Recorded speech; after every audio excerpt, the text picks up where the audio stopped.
ज्योतिबा राव फुले का जीवन दर्शन पर निबंध। ज्योतिबा राव फुले ने एक बार कहा था, परमेश्वर एक है और सभी मानव उसकी संतान हैं।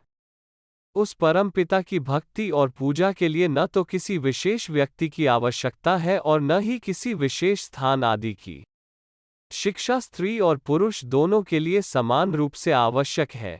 उनका मानना था कि धर्म का आत्मिक विकास ही नहीं, बल्कि मानवता की सेवा करना भी है।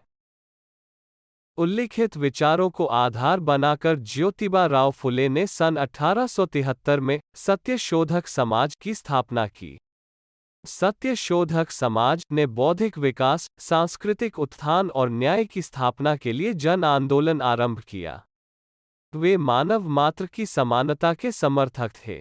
जाति, पंथ, धर्म, संप्रदाय, लिंग, भाषा, क्षेत्र आदि के नाम पर होने वाले भेदभाव के प्रबल विरोधी थे। बहुत कम लोग इस तथ्य से परिचित होंगे कि महात्मा गांधी से पूर्व महाराष्ट्र में एक ऐसे महान समाज सुधारक पैदा हुए थे, जिन्होंने जाति पांति, अस्पृश्यता, अशिक्षा आदि सामाजिक कुरीतियों को समाप्त करने और किसानों की स्थिति सुधारने और समाज में महिलाओं को उनके अधिकार दिलाने का उल्लेखनीय कार्य किया था। 19वीं शताब्दी में भारतीय समाज अंधविश्वासी परंपराओं तथा नवीन विचारों के द्वंद्व में उलझा हुआ था। एक ही मानव समूह सैकड़ों जातियों उपजातियों में विभक्त था। प्रत्येक जाति के अपने अलग संस्कार और रीति रिवाज थे। ऐसे ही विषमता भरे परिवेश में पूना की धरती पर एक किसान गोविंद राव के घर एक महान बालक का जन्म हुआ। उस बालक यानी ज्योति राव का जन्म महाराष्ट्र के जिला सतारा के गांव काटगू में 17 अप्रैल 1827 को सावता माली की जाति में हुआ था। सावता माली महाराष्ट्र की संत परंपरा में एक श्रेष्ठ नाम है। उनके परिवार में माली का काम होता था। उनकी माता का नाम विमलाबाई था और पिता का नाम गोविंद राव। जन्म के बाद बालक का नाम ज्योति राव रखा गया। उनका एक भाई था जिनका नाम राजाराम था। ज्योति राव की आयु जब 1 वर्ष की थी तब उनकी माता का शरीरांत हो गया। उनके पालन पोषण के लिए सगुणाबाई नामक एक दासी की व्यवस्था की गई। 7 वर्ष की आयु में उन्हें गांव की एक पाठशाला में प्रवेश दिलाया गया। तब का समाज ज्योति राव की जाति को अत्यंत हेय दृष्टि से देखा करता था। भारी दबाव पड़ने के कारण ज्योतिराव को उस पाठशाला से बाहर कर दिया गया। ज्योतिराव परिश्रमी तो थे ही, कुछ समय वे अपने पिता के कार्यों में सहयोग देते और कुछ समय निकालकर अपनी पुस्तकें पढ़ते। उनके पिता अंतिम पेशवा के यहाँ बागवानी का काम करते थे। माली का काम करने के कारण उन्हें फूल कहा गया। आगे चलकर फूल का फूले हो गया, जो उनके परिवार का उपनाम बन गया।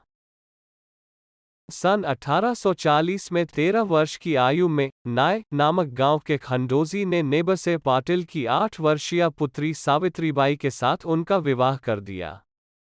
गोविंद राव को लोगों ने समझाया, तुम्हारा पुत्र मेधावी और प्रतिभाशाली है, उसके अध्ययन कार्य को आगे बढ़ाओ।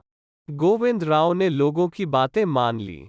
इस प्रकार 3 वर्षों तक अध्ययन से वंचित रहने के बाद सन 1841 में स्कॉटिश मिशन के हाई स्कूल में ज्योतिबा को प्रवेश दिला दिया। उन्होंने बड़े ध्यान और मनोयोग से अध्ययन किया। ज्योतिबा अपने स्कूल में सदा सर्वप्रथम आया करते थे। उन दिनों निर्धन और दलितों पतितों की सामाजिक स्थिति दयनीय थी। उन पर अत्याचार प्रायः होते रहते थे। अधिकांश महिलाओं के साथ तो प्रत्येक स्तर पर बल प्रयोग किया जाता था। बालिकाओं की बचपन में ही शादी हो जाने के कारण वे अशिक्षित बनी रहती थीं।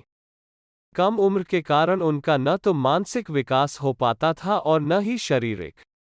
उन्हें घर की चहारदीवारी में कैद कर दिया जाता था। बचपन अथवा युवावस्था में विधवा हो जाने पर वे हर ओर से तिरस्कार और उपेक्षा की पात्र बनती थीं। प्रायः दलितों और अछूतों के साथ शोभनीय व्यवहार नहीं किया जाता था। लिखने पढ़ने, पूजा पाठ करने, मंदिर में ईश्वर के दर्शन करने तथा वेद पाठ सुनने के स्थानों पर उनके लिए प्रतिबंध था। सामाजिक विदूपताओं और विसंगतियों की भावना ने ज्योतिराव के मन को आंदोलित कर दिया। जब ज्योतिबा ने कारणों के मूल में प्रवेश करते हुए वस्तुस्थिति का सम्यक विश्लेषण किया, तब ज्ञात हुआ कि समस्त समस्याओं के मूल में महिलाओं तथा दलितों का अज्ञानी और असंगठित रहना है। तभी उन्होंने संकल्प किया कि वे स्त्रियों को समाज में पुरुषों के समकक्ष स्थान दिलवाएंगे, साथ ही उन्हें भारतीय समाज की मुख्यधारा में लाकर राजनीतिक, सामाजिक तथा आर्थिक समानता पर आधारित शोषण रहित समाज की स्थापना करेंगे। विद्यार्थी जीवन में ज्योतिराव की मैत्री एक ब्राह्मण युवक से हुई। उसका नाम सदाशिव बाल लाल गोवांडे था। समान विचारधारा होने के कारण दोनों की मैत्री का जीवन पर्यंत निर्वाह हुआ। दोनों ही टॉमस पाने से अत्यंत प्रभावित थे। दोनों ने टॉमस पाने की पुस्तक राइट्स ऑफ मैन का गहन अध्ययन किया और बहुत प्रभावित हुए और संपूर्ण सक्रियता के साथ समाज सुधार के कार्यों में लग गए। उसी समय उनके दो अन्य मित्र बने मोरा विहोल वॉलवेकर और सखाराम यशवंत परांजपे। एक घटना प्रसंग ने तो ज्योतिबा की पूरी जीवन शैली ही बदल दी। ज्योतिराव का एक ब्राह्मण मित्र था, उनको उसने अपनी बारात में चलने के लिए निमंत्रित किया। निमंत्रण पाकर ज्योतिराव को बड़ी प्रसन्नता हुई। वे सज धज कर बारात में शामिल हुए और गर्व के साथ अन्य बारातियों के साथ चलने लगे। तभी बारातियों में से एक ब्राह्मण लड़का उनकी ओर बढ़ा और उनके कुर्ते का कॉलर पकड़ते हुए गरजा, तुम्हारा यह साहस कैसे हुआ कि तुम हम ब्राह्मणों के साथ साथ चलो?